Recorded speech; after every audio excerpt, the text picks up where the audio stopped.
ہم کریں گے ہر مظلوم کی حمایت۔ بسم اللہ الرحمن الرحیم۔ السلام علیکم، میں ہوں حرین فاطمہ اور آپ دیکھ رہے ہیں حمایتی news HD channel.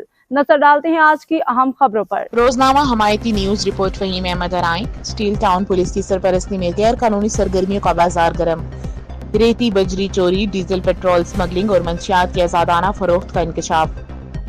Karachi حمایتی news. District Malir کے تھانہ اسٹیل ٹاؤن کی حدود میں غیر قانونی سرگرمیوں کا سلسلہ زور و شور سے جاری ہے۔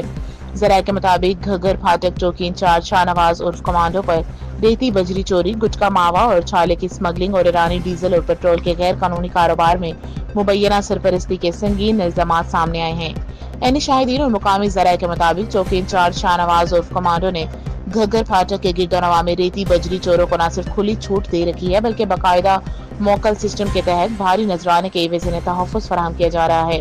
ذرائع کا کہنا ہے کہ SHO steel town inspector SM بلو بھی غیر قانونی سرگرمیوں میں مبینہ طور پر ملوث ہیں اور خود کو DIG ایسٹ کا خاص کرندہ ظاہر کرتے ہیں۔ اطلاعات کے مطابق SM بلو نے ڈیزل پیٹرول چوروں رحمان، پپو پٹھان اور آصف آبرو کو غیر قانونی کاروبار کے لیے تحفظ فراہم کر رکھا ہے، جبکہ گھگر پھاٹک چوکی انچارج شاہ نواز نے الگ نیٹ ورک قائم کر رکھا ہے جس میں مختلف مافیاز شامل ہیں۔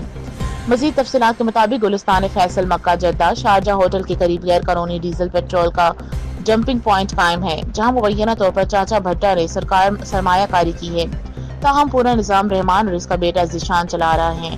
رحمان کو علاقے کا طاقتور ڈیزل پیٹرول چور مافیا سمجھا جاتا ہے جو مخالفین کو دھمکیاں دینے اور بدمعاشی کرنے سے بھی گریز نہیں کرتا۔ علاقہ مکینوں نے اعلیٰ پولیس حکام اور محکمہ داخلہ سندھ سے مطالبہ کیا ہے کہ اسٹیل ٹاؤن اور گھگر پھاٹک چوکی میں جاری غیر قانونی سرگرمیوں، سرپرستی کے نظام اور موکل کلچر کے خلاف فوری ایکشن لیا جائے تاکہ عوام کو انصاف مل سکے اور علاقے میں قانون کی بالادستی بحال ہو۔